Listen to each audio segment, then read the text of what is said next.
اگر ہم صحابہ کرام کی زندگیوں پر روشنی ڈالیں تو صحابہ کرام کی زندگیاں ہمارے لیے مشعل راہ ہیں اور رول ماڈل ہیں۔ بے شمار صحابہ کرام مختلف قسم کے گناہوں میں لت پت تھے، سب سے بڑے گناہ کفر و شرک میں ملوث تھے۔ ان گناہوں میں ملوث ہونے کے باوجود ان صحابہ کرام نے رسول اللہ صلی اللہ علیہ وسلم کی دعوت پر لبیک کہا اور اسلام کے لیے ہر قسم کی قربانی دینے سے دریغ نہ کیا۔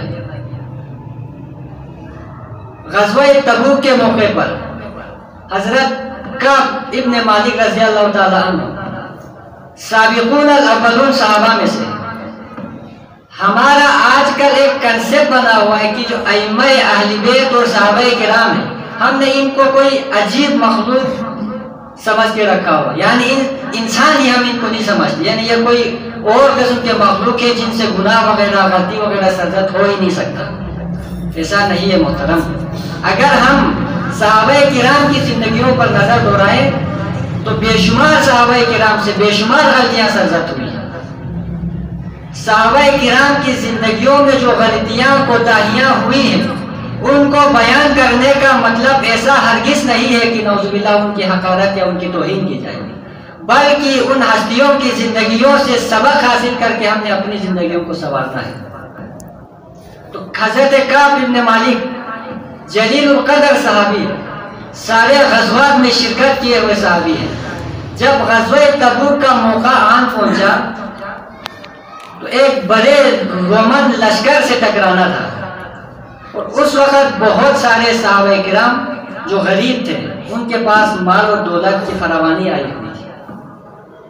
ہم بھی دنیا کے مال و دولت، حب دنیا کے اندر غرق ہو کر ہم اللہ کو بلا بیٹھتے ہیں، تو اسی طرح صحابہ کرام بھی انسان تھے، تو بحیثیت بشر حضرت کعب ابن مالک بھی غریب تھے، لیکن اس وقت ان کے پاس کثیر مال و دولت آئی ہوئی تھی۔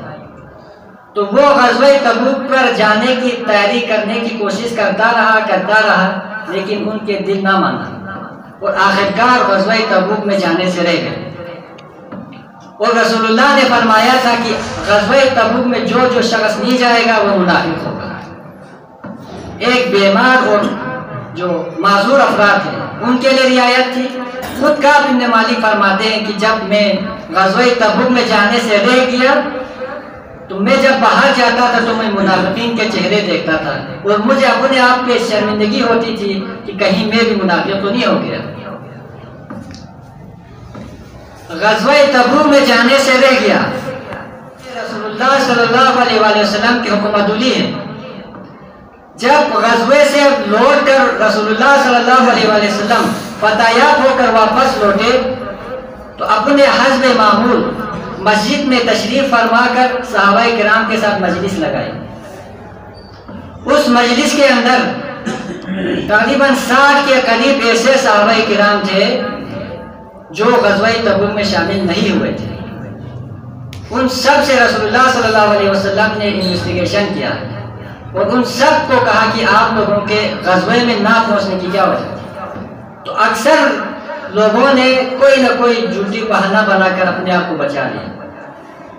صرف کعب بن مالک، جس کو اندر سے محسوس ہو گیا تھا کہ مجھ سے بہت بڑی غلطی ہو گئی ہے، وہ جب رسول اللہ کے پاس پہنچتے ہیں تو وہ بھی بہانہ بنا کر اپنے آپ کو بچا سکتے تھے، لیکن انہوں نے سچ بول دیا اور رسول اللہ صلی اللہ علیہ وسلم کو کہا کہ میں اپنے سستی کی وجہ سے، مال و دولت کی فراوانی اور حب دنیا کی وجہ سے میں غزوے میں نہیں پہنچ سکا۔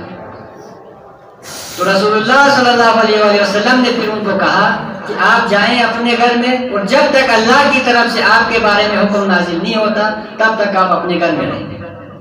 اور مسلسل 50 دن تک سارے حضور اکرم صلی اللہ علیہ وسلم سمیت سارے صحابہ نے اس صحابی سے بائیکاٹ کیا۔ جب گناہ کرتے ہیں، بڑے گناہ ہوتے ہیں، تو معاشرے کے لوگ اس کے ساتھ بائیکاٹ کرتے ہیں، اس کو راہ راست پر لانے کا ایک طریقہ ہے۔ تو کعب ابن مالک کو 50 دن، کعب ابن مالک کے ساتھ 2 اور بدری صحابہ بھی تھے۔ وہ جو 2 بدری صحابہ تھے وہ انہوں نے اپنے آپ کو گھروں میں بند کر اور پورے 50 دن کرب اور اذیت میں مبتلا رہے۔ روتے گڑگڑاتے رہے، توبہ و استغفار میں مشغول رہے۔ گناہ کو دیکھیں تو بہت بڑا عظیم گناہ ہے، رسول اللہ کی موجودگی میں رسول اللہ کی حکم عدولی کی ہے، لیکن اللہ کی طرف واپس پلٹ کر آنے کی وجہ سے، اپنے آپ کو رجوع کر لینے کی وجہ سے اللہ رب العزت نے 50 روز کے بعد حضرت کعب بن مالک اور بدری صحابہ کے لیے بشارت کا اعلان کر دیتے ہیں کہ آپ لوگوں کو معاف کر دیا۔ اللہ رب العزت کی ذات غفور الرحیم ذات ہے۔ اب اس سے بڑا گناہ آج کے دور میں شاید کسی مسلمان سے نہیں ہو سکتا، چونکہ رسول اللہ کی ذات ہمارے سامنے موجود نہیں ہے۔ جو اللہ رب العزت نے جن کاموں کے کرنے کا حکم دیا ہے ہم وہ کرتے ہیں، بعض اوقات ہم سے رہ جاتے ہیں، اور جن کاموں سے رکنے کا حکم دیا ہوا ہے بعض اوقات ہم سے وہ سرزد ہو جاتے ہیں۔ تو سرزد ہو جانے کے بعد واپس اللہ رب العزت کی طرف پلٹنا ہے، اور اسی کا نام توبہ ہے۔ اور توبہ اور استغفار میں ایک بنیادی فرق یہ ہے کہ استغفار صرف اللہ رب العزت سے معافی مانگتے ہیں، استغفار کے اندر یا اللہ مجھے معاف کر دے۔ ہم عصر میں بھی، عصر کی نماز کے بعد بھی پڑھتے ہیں استغفر اللہ ربی من کل ذنب واتوب الیہ۔ لیکن توبہ کے اندر استغفار کرنے کے ساتھ ساتھ اپنے پچھلے تمام گناہوں سے پشیمان ہو کر مصمم ارادہ کرنا ہے کہ آئندہ میں اس گناہ کو نہیں کروں گا۔ حقوق اللہ کے معاملے میں جو کمی کوتاہیاں گناہ انسان سے سرزد ہوتی ہے وہ اللہ رب العزت توبۃ النصوح کرنے کے بعد اس انسان کو معاف فرما دیتا ہے۔ لیکن اگر وہ معاملہ غلطی حقوق العباد سے متعلق ہوا، یعنی ہم نے کسی انسان کا دل دکھایا ہوا، ہمارے معاشرے کا المیہ ہے کہ ہم اپنے بہنوں کو وراثت میں حصہ نہیں دیتے، بہت بڑا گناہ ہے۔ کسی کو قتل کرتے ہیں، مارتے ہیں، کسی کا حق غصب کرتے ہیں، جس سے جس قسم کے گناہ بن پڑتے ہیں ہم دوسرے مسلمانوں کو تکلیف ہم پہنچا چکے ہوتے ہیں۔ تو اس طرح کے گناہوں میں ہم نے کسی کا حق مارا ہو تو آپ ایسا نہیں ہو سکتا کہ مسجد میں جا کے گڑگڑاتے پھریں، ایسا آپ زندگی بھر کرتے رہیں گے، آپ کی توبہ قبول نہیں ہوگی۔